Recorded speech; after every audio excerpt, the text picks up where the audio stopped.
नमस्कार दोस्तों, तो स्वागत है आपका एक और धमाकेदार लेक्चर में। दोस्तों इस लेक्चर में अपन लोग कंप्लीट करने वाले हैं कार्य तथा ऊर्जा, वर्क एंड एनर्जी। ये दोस्तों आपकी विषय विज्ञान का पार्ट नंबर 10 है, जो कक्षा 9 का चैप्टर होता है दोस्तों। तो चलिए जल्दी से इस चैप्टर को कंप्लीट पढ़ लेते हैं। तो उससे पहले वीडियो को लाइक और चैनल को सब्सक्राइब जरूर कर दीजिए और साथ में वीडियो को अपने दोस्तों के साथ शेयर जरूर कर दीजिए। दोस्तों इस चैनल को ग्रो करवाने में आप लोगों की बहुत ज्यादा यहाँ पे मदद होने वाली है। तो दोस्तों ये चैनल आप लोगों का भी है, तो इस चैनल को ग्रो जल्दी से जल्दी करवाइए, क्योंकि इस चैनल को जितना आप ग्रो करवाएंगे उतने ही आपकी पढ़ाई में एफिशिएंसी बढ़ती जाएगी। दोस्तों अपने चैनल को ग्रो जरूर करवाएं, क्योंकि ये चैनल मेरा ही नहीं आप लोगों का भी है। तो इस चैनल पे आप लोगों को ग्रो जरूर करवाना है, तो जल्दी से अपने दोस्तों के साथ शेयर जरूर कर दीजिए। चलिए देर ना करते हुए आगे बढ़ते हैं और पढ़ लेते हैं वर्क एंड एनर्जी, जिसको बोलते हैं कार्य तथा ऊर्जा। तो दोस्तों सबसे पहले समझ लेते हैं अपन लोग कि वर्क क्या होता है, कार्य क्या होता है। आप लोगों ने सुना होगा कि कार्य क्या होता है। कार्य कुछ भी, जैसे कुछ काम कर रहे हैं तो कार्य हुआ। नहीं दोस्तों, ये आप लोगों की लैंग्वेज में होता है, बट साइंस के लैंग्वेज में कार्य क्या होता है चलिए समझ लेते हैं। जब किसी वस्तु पर बल लगाया जाता है, क्या लगाया जाता है दोस्तों? फोर्स।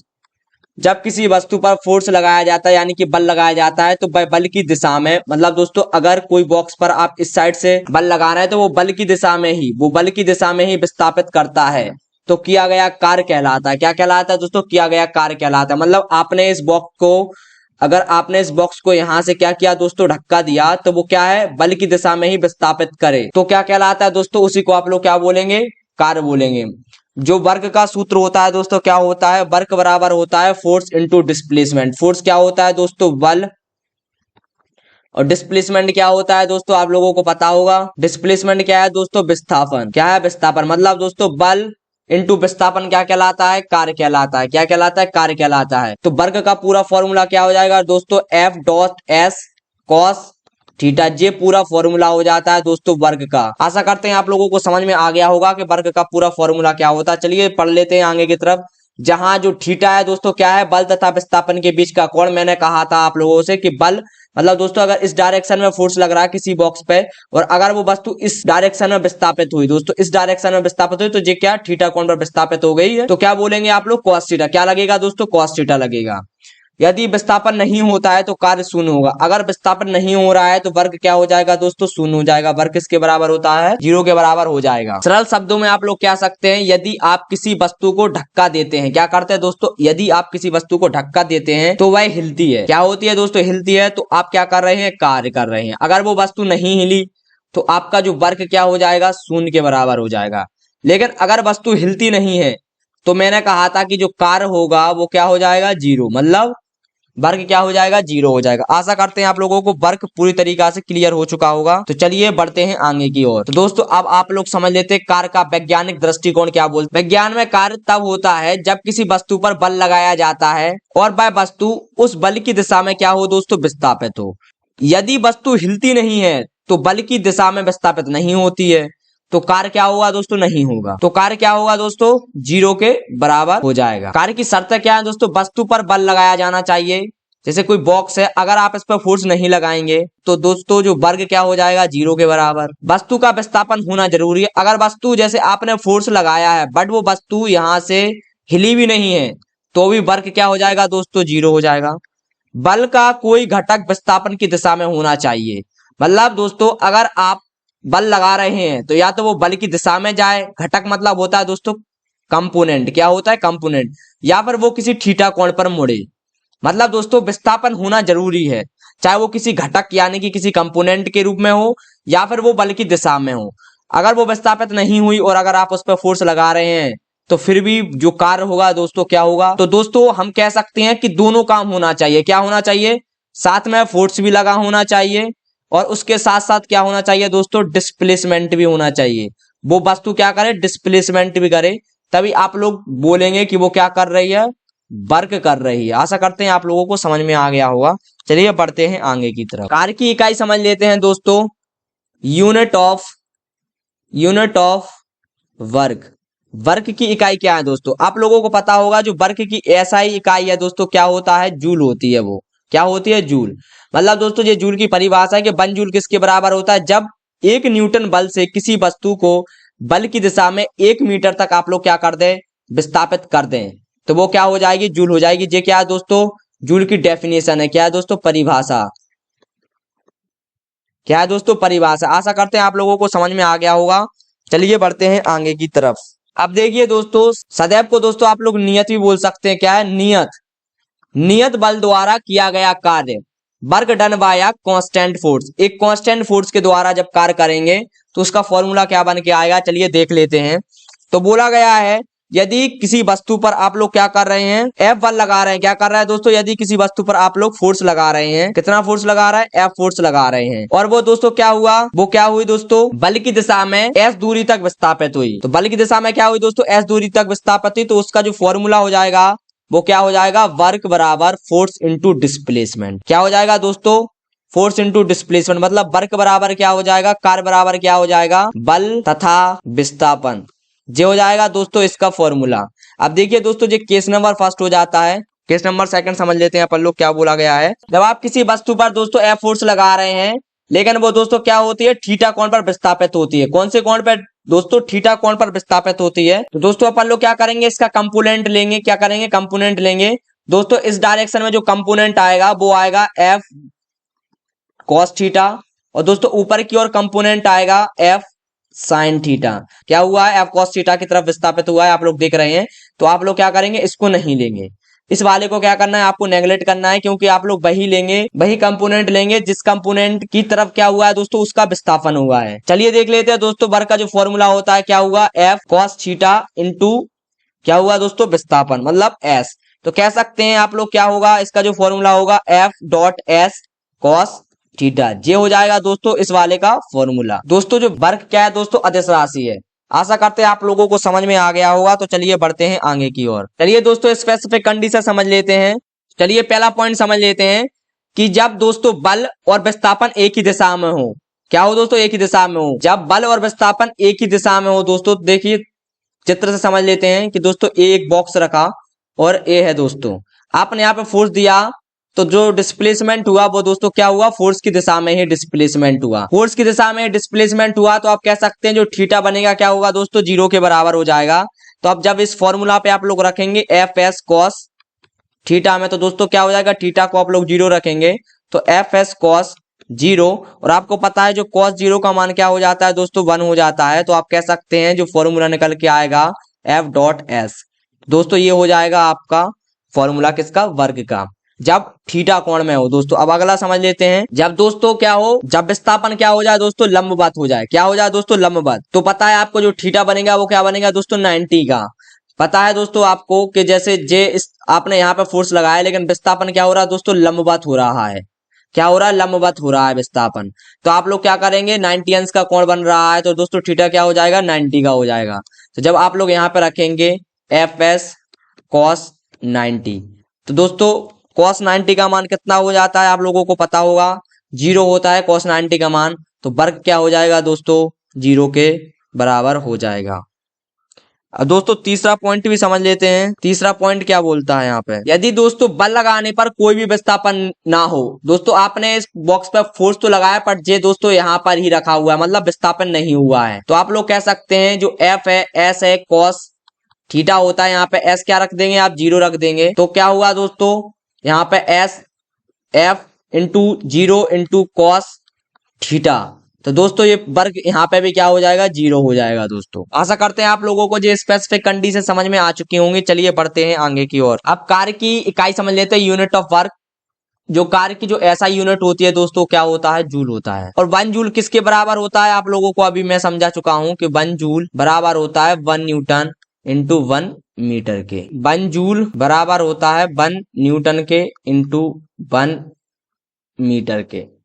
जब 1 न्यूटन पर किसी वस्तु पर बल लगाया जाए तो वह वस्तु 1 मीटर विस्थापित हो, तो किया गया कार्य क्या होगा दोस्तों, जूल होता है। अन्य इकाइयां समझ लेते हैं। इसकी जो बड़ी इकाई होगी दोस्तों वो क्या होगी, किलो जूल।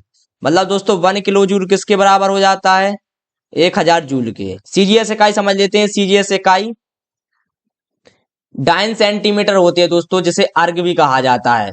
मतलब दोस्तों 1 अर्ग बराबर कितना होता है, 1 अर्ग बराबर होता है 10 की पावर -7 जूल के। कार्य का विमीय सूत्र दोस्तों, डायमेंशनल फॉर्मूला होता है W बराबर m1L2T-2। ये दोस्तों ये क्या है, कार्य का विमीय सूत्र हो जाता है। चलिए बढ़ते हैं आगे की ओर। अब दोस्तों देख लेते हैं जूल तथा कार के बीच संबंध के रिलेशन बिटवीन जूल एंड अर्ग। दोस्तों 1 जूल बराबर कितना हो जाता है 10⁵ डाइन के इंटू क्या हो जाता है दोस्तों 100 सेंटीमीटर के। तो 1 जूल किसके बराबर हो जाएगा 10⁷ अर्ग के। क्योंकि दोस्तों आप लोगों को पता होगा जो 1 जूल होता है वो क्या है 1 न्यूटन इंटू 1 मीटर। तो आप लोग कह सकते हैं कि जो 1 जूल किसके बराबर हो जाएगा 1 न्यूटन किसके बराबर हो जाता है दोस्तों 10⁵ डाइन के। आप लोगों को पता होगा, अगले चैप्टर में आप लोग ये पढ़ के आ रहे हैं। और दोस्तों जो 1 मीटर हो जाता है वो किसके बराबर हो जाता है 100 सेंटीमीटर के। आप लोगों को ये भी पता होगा। तो जो 1 जूल होगा दोस्तों वो किसके बराबर हो जाएगा 10⁵ अर्ग के। आशा करते हैं आप लोगों को रिलेशन समझ में आ चुकी होगी जूल और अर्ग के बीच में। तो चलिए बढ़ते हैं आगे की तरफ। अब समझ लेते हैं दोस्तों कार्य के प्रकार। The types of work. पहला होता है दोस्तों पॉजिटिव वर्क, जिसको सकारात्मक कार्य भी बोलते हैं। जब बल और वस्तु का विस्थापन एक ही दिशा में हो तो कार्य क्या होगा दोस्तों सकारात्मक, मतलब पॉजिटिव होगा। क्या होगा दोस्तों पॉजिटिव होगा। दोस्तों मतलब जब थीटा का मान क्या हो 90 से क्या हो दोस्तों कम हो। जब थीटा का मान क्या हो दोस्तों 90 से क्या हो कम हो, तो आप बोल सकते हैं कि जो कार्य होगा दोस्तों क्या होगा पॉजिटिव होगा। इसके उदाहरण समझ लेते हैं। जब कोई व्यक्ति एक वस्तु को खींचता है तो वस्तु उसी दिशा में चलती है। और दूसरा एग्जाम्पल हो जाता है दोस्तों गुरुत्वाकर्षण बल द्वारा गिरती हुई वस्तु पर किया गया कार्य भी इसका एक और एग्जाम्पल हो जाता है। चलिए दोस्तों बढ़ते हैं आगे की तरफ। अब समझ लेते हैं दोस्तों ऋणात्मक कार्य यानी कि नेगेटिव वर्क क्या कहलाता है। जब बल तथा वस्तु का विस्थापन विपरीत दिशा में होता है तो किया गया कार्य क्या होगा दोस्तों नकारात्मक होगा। मतलब दोस्तों जो थीटा का मान होगा वो क्या होगा दोस्तों 90 से ज्यादा हो जाए तो क्या होगा जो किया गया कार्य होगा क्या दोस्तों नेगेटिव हो जाएगा। उदाहरण समझ लेते हैं। जब कोई व्यक्ति किसी गाड़ी को रोकने के लिए उसे पीछे की ओर धक्का देता है और घर्षण द्वारा किया गया कार्य भी दोस्तों इसका एक एग्जाम्पल हो जाता है। आशा करते हैं आप लोगों को समझ में आ गया होगा। तो चलिए बढ़ते हैं आगे की तरफ। अब समझ लेते हैं दोस्तों तीसरा क्या है शून्य, मतलब कि शून्य कार्य यानी कि जीरो वर्क। जब बल लगाने के बावजूद वस्तु में कोई भी विस्थापन ना होता हो तो आप लोग कह सकते हैं कि विस्थापन बल की दिशा के लंबवत होता हो, या विस्थापन बल की दिशा के लंबवत, मतलब जो थीटा बराबर क्या हो जाए 90 के बराबर हो जाए, या फिर कोई भी विस्थापन ना हो, मतलब जो क्या हो जाए दोस्तों एस क्या हो जाए जीरो हो जाए। तो आप लोग कह सकते हैं जो वर्क होगा दोस्तों क्या होगा जीरो के बराबर हो जाएगा। मैंने आप लोगों को स्पेसिफिक कंडीशन में इसके तीनों के मतलब मैं समझा चुका हूं। उदाहरण क्या है दोस्तों, किसी दीवार को धक्का देने पर दीवार विस्थापित नहीं होती है, आप लोगों को पता होगा। जब कोई वस्तु वृत्ताकार पथ पर चलती है तब बल और विस्थापन के बीच आप लोगों को पता होगा कौन क्या होगा दोस्तों 90 का बनता है। जैसे दोस्तों मैंने आप लोगों को बताया था अगले चैप्टर में, इसके पहले वाले चैप्टर में मोशन वाले चैप्टर में मैंने बताया था आप लोगों को कि जब आप लोग सर्कल में घूमते हैं तो आपको पता होगा एक फोर्स लगता है सेंट्रीपिटल फोर्स, और आप लोग क्या करते हैं दोस्तों इस डायरेक्शन में झूलते हैं तो पता है इन दोनों के बीच 90 अंश का कोण बनता है। तो दोस्तों ये इसका एग्जाम्पल हो जाता है। तो चलिए बढ़ते हैं आगे की तरफ। तो दोस्तों अपन लोग समझ लेते हैं ऊर्जा एनर्जी के बारे में। किसी वस्तु द्वारा कार्य करने की क्षमता क्या कहलाती है दोस्तों, उसकी ऊर्जा कहलाती है। क्या कहलाती है, ऊर्जा कहलाती है।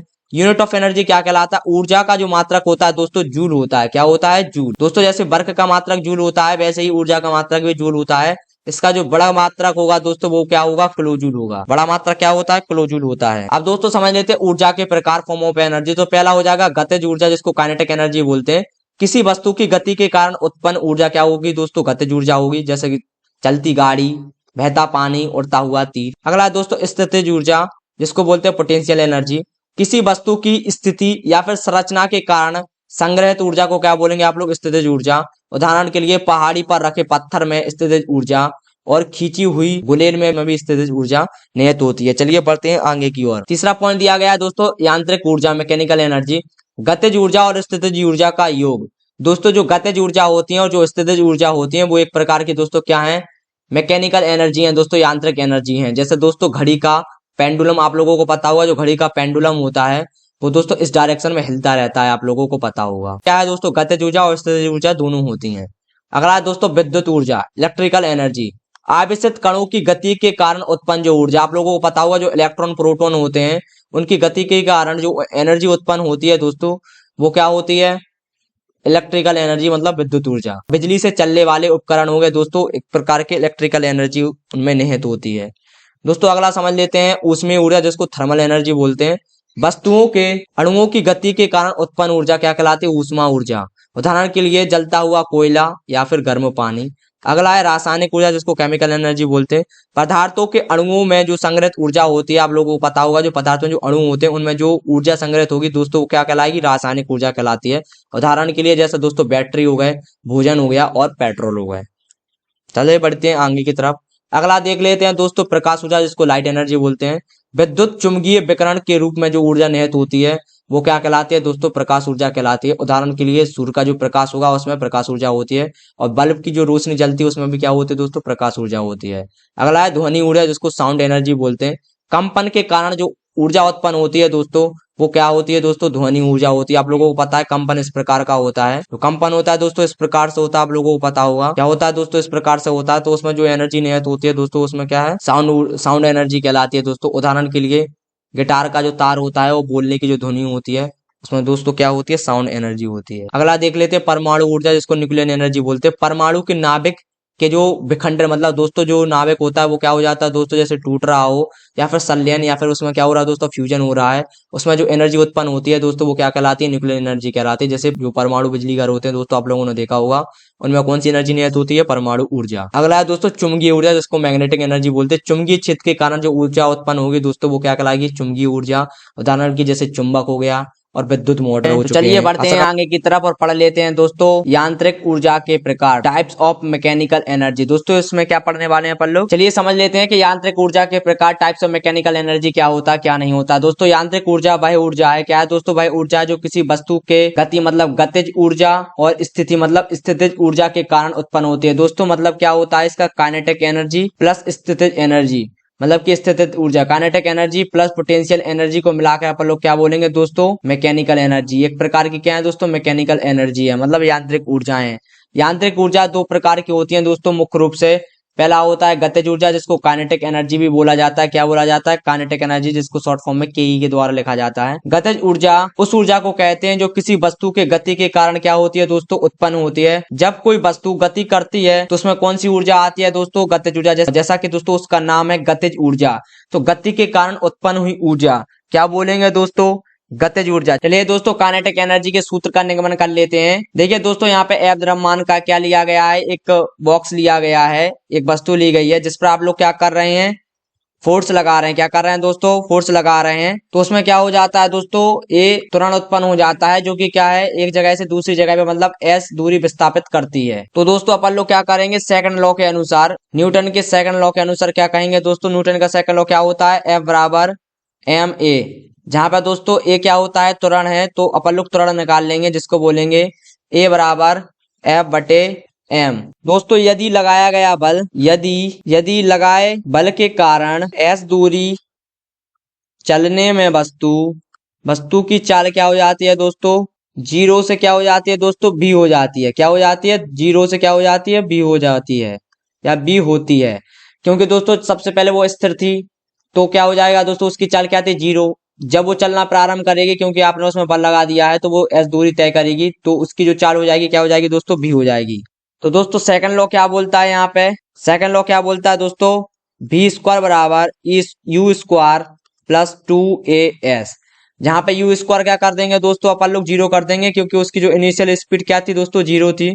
तो आप बोल सकते हैं v स्क्वायर बराबर जीरो प्लस 2as। तो दोस्तों क्या हो जाएगा, v स्क्वायर बराबर 2as, जहां 2 इंटू ए क्या हो जाता है दोस्तों, F बटे m। दोस्तों अभी आप लोग पहले वाली स्लाइड में पढ़ के आए कि ए क्या हो जाता है दोस्तों, ए बराबर क्या हो जाएगा, F बटे m। जी आपने किससे निकाला है, बल के फॉर्मूला से, F बटे m इंटू s। तो दोस्तों आप क्या करेंगे, अपन लोग इस m को यहाँ पे लेके आएंगे, तो जी क्या हो जाएगा, mv स्क्वायर बराबर 2f इंटू s। अब देखिए दोस्तों f इंटू s बराबर 1/2 mv स्क्वायर। जे क्या हो जाता है दोस्तों, वर्ग क्या होता है, वर्ग क्या होता है दोस्तों, जल्दी बताइए, f इंटू एस। क्या होता है, f इंटू एस होता है। आप लोगों को पता होगा वर्ग की परिभाषा क्या होती है, बल इंटू विस्थापन। तो यहाँ पे क्या हो जाएगा दोस्तों, वर्ग क्या आ जाएगा, बल की परिभाषा के अनुसार f इंटू एस। तो दोस्तों ए निकल के आएगा बल वर्ग का फॉर्मूला। यही कार्य वस्तु की गतिज ऊर्जा होती है। तो दोस्तों यहाँ पे गतिज ऊर्जा का फॉर्मूला आ जाएगा K बराबर हाफ mv²। तो ये होता है दोस्तों, सिद्ध होता है कि K बराबर क्या होता है mv²। ये होता है इसका फॉर्मूला। आशा करते हैं आप लोगों को समझ में आ गया होगा। तो वीडियो को लाइक जरूर कर दीजिए दोस्तों। चलिए बढ़ते हैं आगे की तरफ। तो दोस्तों अब अपन लोग पढ़ लेते हैं स्थितिज ऊर्जा के बारे में। पोटेंशियल एनर्जी क्या है?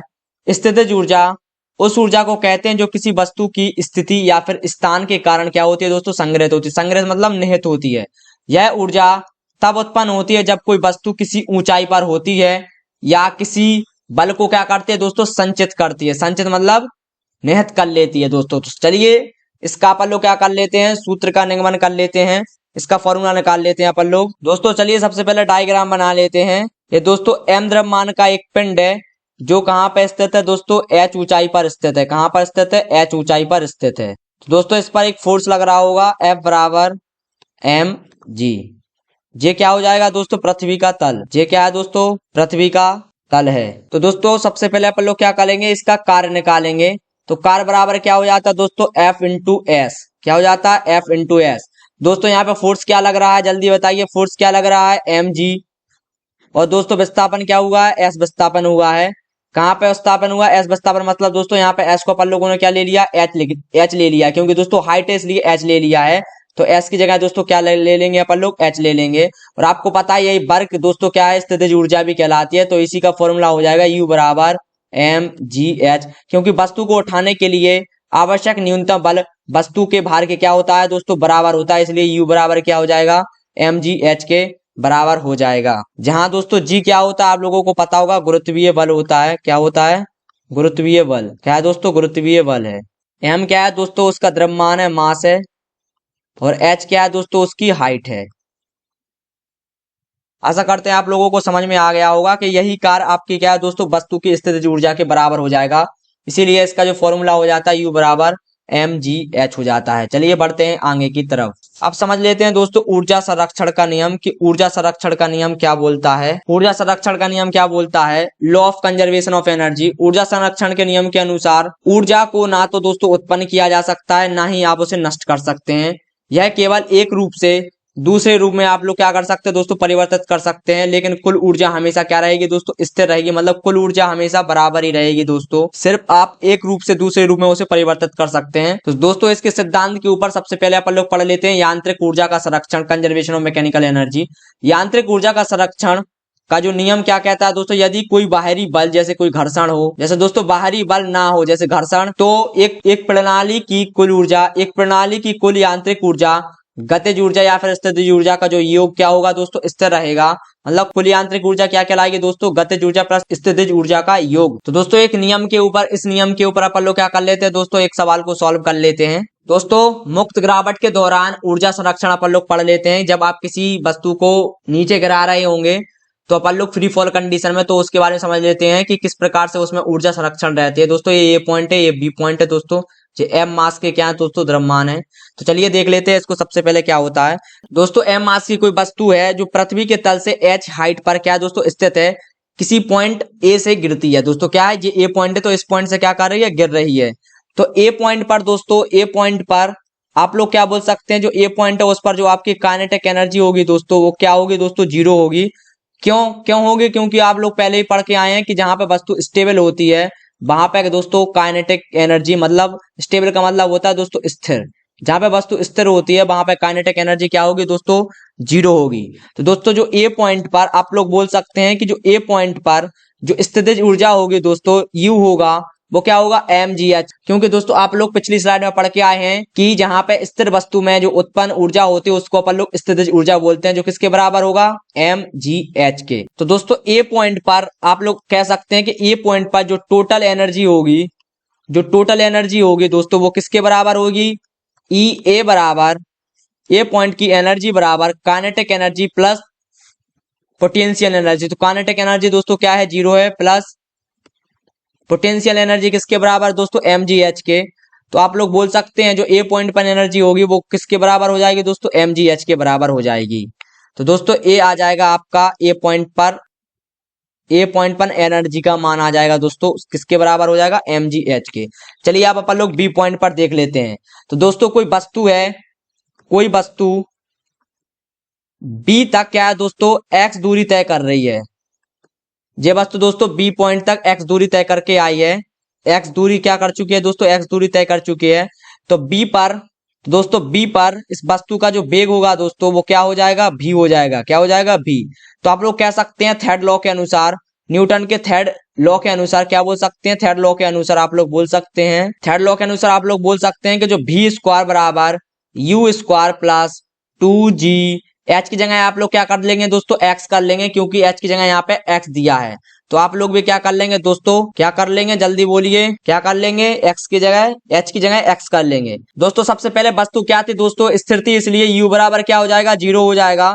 अब वो दोस्तों क्या है, गिर रही है, तो उसमें क्या होगा दोस्तों, उसका जो अंतव्य क्या हो जाएगा, भी हो जाएगा। आप लोगों को पता होगा। तो आप लोग जब थर्ड इक्वेशन रखेंगे तो क्या हो जाएगा, बी स्क्वायर बराबर यू स्क्वायर प्लस 2gx, भी स्क्वायर बराबर यू स्क्वायर प्लस 2gx। तो u की जगह आप लोग क्या कर देंगे, 0। तो भी स्क्वायर बराबर क्या हो जाएगा, 0 प्लस 2gx। तो आप लोग बोल सकते हैं कि भी स्क्वायर बराबर क्या आ जाएगा, 2gx के बराबर आ जाएगा। तो भी पर दोस्तों जो काइनेटिक एनर्जी होगी, जो भी पर काइनेटिक एनर्जी होगी वो क्या हो जाएगा दोस्तों, काइनेटिक एनर्जी बी पॉइंट पर हाफ एम बी स्क्वायर, आप लोगों को पता होगा। तो आप यहाँ पे क्या रखेंगे, भी का मान रखेंगे दोस्तों, भी स्क्वायर का मान रखेंगे, तो आप बोल सकते हैं के बी बराबर हाफ एम भी का मान क्या हो जाएगा दोस्तों, 2gx। अब यहाँ से दोस्तों 2 से 2 कटेगा, तो जो काइनेटिक एनर्जी होगी दोस्तों, जो काइनेटिक एनर्जी होगी दोस्तों बी पॉइंट पर वो क्या आ जाएगी, mgx के बराबर आ जाएगी। क्या आ जाएगी दोस्तों, mgx के बराबर आ जाएगी। वहीं पर दोस्तों बी पॉइंट पर जो आपकी पोटेंशियल एनर्जी होगी दोस्तों वो किसके बराबर आ जाएगी, क्योंकि आपको नीचे से लेना है, तो दोस्तों क्या हो जाएगी, इसकी दूरी h माइनस एक्स हो जाएगी। तो आप बोल सकते हैं, क्या बोलेंगे, mg, और दोस्तों s की जगह क्या रखें, x की जगह क्या रखेंगे आप, h माइनस एक्स, क्या रखेंगे, h माइनस एक्स। तो बी पर दोस्तों जो टोटल एनर्जी हो जाएगी, टोटल एनर्जी, वो जब आप लोग इसे करेंगे दोस्तों तो के बी प्लस यू बी के क्या हो जाएगी दोस्तों, आप लोग जब के बी और प्लस यू बी को जोड़ देंगे तो इसका जो फॉर्मूला निकल के आ जाएगा वो निकल के आ जाएगा mgx। तो आप लोग एक चीज देखिए दोस्तों, ए पॉइंट पर भी एनर्जी उतनी ही थी mgx, बी पॉइंट पर भी दोस्तों उतनी एनर्जी है mgx। चलिए आप अपन लोग सी पॉइंट पर देख लेते हैं, पृथ्वी के तल पर। तो दोस्तों अब अपन लोग देख लेते हैं सी पॉइंट पर, क्या देख लेते हैं दोस्तों, सी पॉइंट पर उसका जो वेग होगा दोस्तों सी पॉइंट पर क्या होगा, बी सी के बराबर हो जाएगा। तो आप लोग क्या बोलेंगे, बी स्क्वायर सी बराबर यू स्क्वायर प्लस 2gh, क्या बोलेंगे, 2gh। जहां पे दोस्तों यू स्क्वायर 0 है, क्योंकि आपको पता है स्थिर अवस्था से उसने चलना प्रारंभ किया था, तो जो आपकी प्रारंभिक स्थिति होगी वो 0 हो जाएगी। तो यहाँ पे होगा, क्या होगा दोस्तों, बी स्क्वायर सी बराबर क्या आ जाएगा दोस्तों, 2gh के बराबर आ जाएगा। अब अपन लोग दोस्तों इसकी काइनेटिक एनर्जी निकालेंगे, तो क्या होगी, हाफ एम बी सी का होल स्क्वायर, आप लोगों को पता होगा। तो जो के सी आएगा दोस्तों हाफ एम, और जो है क्या है दोस्तों, बीसी का मान रख देंगे अपन लोग, तो क्या आएगा, 2gh। तो 2 से 2 कट जाएगा दोस्तों, तो यहाँ पे जो केसी का मान आ जाएगा, क्या आ जाएगा, mgh के। अब दोस्तों सी पॉइंट पर जो यू क्या है दोस्तों, 0 के बराबर हो जाएगी। क्यों, क्योंकि आपको पता है हाइट कुछ बची भी नहीं है। जब हाइट नहीं है, हाइट क्या हो जाएगी दोस्तों, 0 हो जाएगी, क्योंकि आप कहाँ पे आ गए हैं, तल पर आ चुके हैं। तो उसकी वहां पे जो पोटेंशियल एनर्जी क्या हो जाएगी दोस्तों, 0 के बराबर हो जाएगी। तो सी पॉइंट पर आप लोग टोटल एनर्जी बोलेंगे कि टोटल एनर्जी कितनी है सी पॉइंट पर, टोटल एनर्जी कितनी है दोस्तों सी पॉइंट पर। तो आप बोल सकते हैं EC बराबर के सी प्लस यू सी। तो क्या हो जाएगा दोस्तों, के सी कितना है, mgh, और दोस्तों यूसी कितना है दोस्तों, यूसी कितना है, 0। तो ये देखिए दोस्तों सी पॉइंट पर भी कितनी एनर्जी आती है, mgh के। आप लोगों ने देखा दोस्तों कि हर जगह एनर्जी क्या हो रही है दोस्तों, mgh ही आ रही है। मतलब आप जब ए पॉइंट पे हो, चाहे बी पॉइंट पर हो, चाहे सी पॉइंट पर हो, आपकी जो एनर्जी है दोस्तों क्या होगी, एक रूप से दूसरे रूप में कन्वर्ट हो रही है, लेकिन एनर्जी आपकी उतने ही की उतनी ही है। तो आप लोगों का ये रहा दोस्तों इस चीज का उदाहरण। तो दोस्तों चलिए बढ़ते हैं आगे की तरफ और देख लेते हैं ऊर्जा का रूपांतरण किस रूप में आप लोग कर सकते हैं। ट्रांसफॉर्मेशन ऑफ एनर्जी, ऊर्जा के विभिन्न रूप एक दूसरे में परिवर्तित हो सकते हैं, इसे ऊर्जा का परिवर्तन कहते हैं। रासायनिक ऊर्जा से आप लोग विद्युत ऊर्जा में परिवर्तित कर सकते हैं। जैसे बैटरी में रासायनिक ऊर्जा को आप लोग क्या करते हैं दोस्तों, विद्युत ऊर्जा में परिवर्तित कर लेते हैं, जैसे सेल फोन चार्ज करना। अगला उदाहरण है दोस्तों, विद्युत ऊर्जा से आप लोग यांत्रिक ऊर्जा में परिवर्तित कर लेते हैं। पंखा चलने पर विद्युत ऊर्जा यांत्रिक ऊर्जा में परिवर्तित हो जाती है। मोटर का दोस्तों पंखा है इसका एग्जाम्पल। सौर ऊर्जा से आप लोग क्या करते हैं दोस्तों, विद्युत ऊर्जा में परिवर्तित करते हैं। जैसे सोलर पैनल, जैसे सूर्य की किरणों से आप लोग क्या करते हैं दोस्तों, विद्युत बना लेते हैं। उदाहरण क्या है दोस्तों, सोलर लाइट। विद्युत ऊर्जा से आप लोग ऊष्मीय ऊर्जा में कन्वर्ट कर लेते हैं, जैसे हीटर हो गया दोस्तों, गीजर हो गया। उसमें विद्युत ऊर्जा को आप लोग क्या करेंगे, ऊष्मीय ऊर्जा में बदल लेते हैं दोस्तों। जैसे कि हो गया दोस्तों रूम हीटर। अगला उदाहरण है स्थितिज ऊर्जा से गतिज ऊर्जा में। जब कोई वस्तु ऊंचाई से गिरती है तो उसकी स्थितिज ऊर्जा गतिज ऊर्जा में दोस्तों क्या बदल जाती है। इसका एग्जाम्पल अभी हाल मैंने आपको पिछली वाली स्लाइड में करवाया है। उदाहरण पानी के बांध से टरबाइन चलाना दोस्तों, इसका एक एग्जाम्पल है। गतिज ऊर्जा से विद्युत ऊर्जा दोस्तों, टरबाइन की गति से विद्युत ऊर्जा उत्पन्न होती है, जिसका इसका दोस्तों एक एग्जाम्पल हो जाता है जल विद्युत षड्यंत्र है दोस्तों। उदाहरण ऊष्मा ऊर्जा से यांत्रिक ऊर्जा, ऊष्मा ऊर्जा से यांत्रिक ऊर्जा में कन्वर्ट करना। इंजन में दोस्तों ईंधन की ऊष्मीय ऊर्जा को यांत्रिक ऊर्जा पे आप लोग क्या करते हैं दोस्तों, कन्वर्ट करते हैं। उदाहरण हो गया वाहन का इंजन दोस्तों। आशा करते हैं आप लोगों को समझ में आ चुका होगा, तो वीडियो को लाइक जरूर कर दीजिए दोस्तों। यहीं पर पूरा चैप्टर कंप्लीट होता है। आशा करते हैं आप लोगों को पूरा चैप्टर समझ में आ चुका होगा। तो जल्दी से जल्दी सब्सक्राइब कर दीजिए, चैनल को अपने दोस्तों के साथ शेयर कर दीजिए, जल्दी से जल्दी बन के सब्सक्राइबर करवाइए दोस्तों। मिलते हैं अगली वीडियो में, बाय बाय।